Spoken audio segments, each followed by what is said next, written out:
אמיתי, לשון התגובה.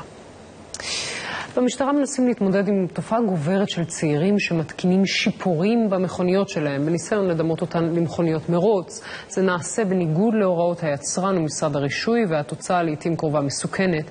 ברנו תגני, כתבנו מדווח. רייסינג פיול. לתרגם לכם? כן. דלק מרוצים. המכוניות האלה נראות כלפי חוץ כלי רכב רגילים לגמרי.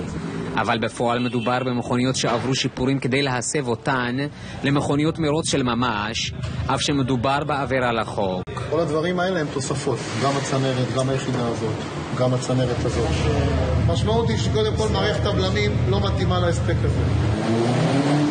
היחידה המרכזית של משטרת התנועה עוקבת כבר מספר חודשים אחרי צעירים ברחבי הארץ שמשפרים את ביצוע המכוניות שלהם במוסקים פיראטיים.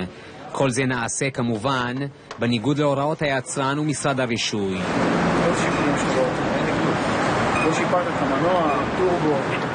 מדובר בהשקעה של עשרות אלפי שקלים בכל מכונית.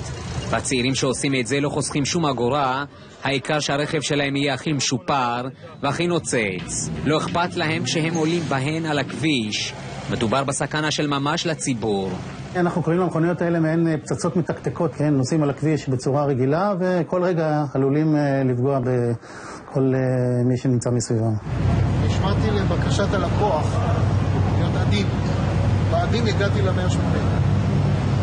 אם אתם תאפשרו לי ללחוץ יותר, אני אגיע ליותר.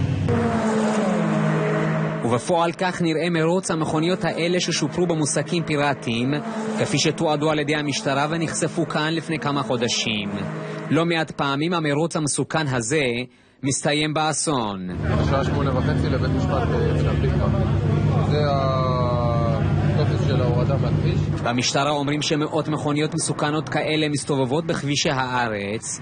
את חלקן הבלשים מצליחים להוריד מהכביש בעקבות מידע מודיעיני, אבל גם השוטרים יודעים שללא ענישה מחמירה שום דבר לא ירתיע את הצעירים המכורים לספורט המפוקפק הזה, ומראות קשים של תאונות דרכים בעקבות מרוץ כזה הם רק עניין של זמן. סימנים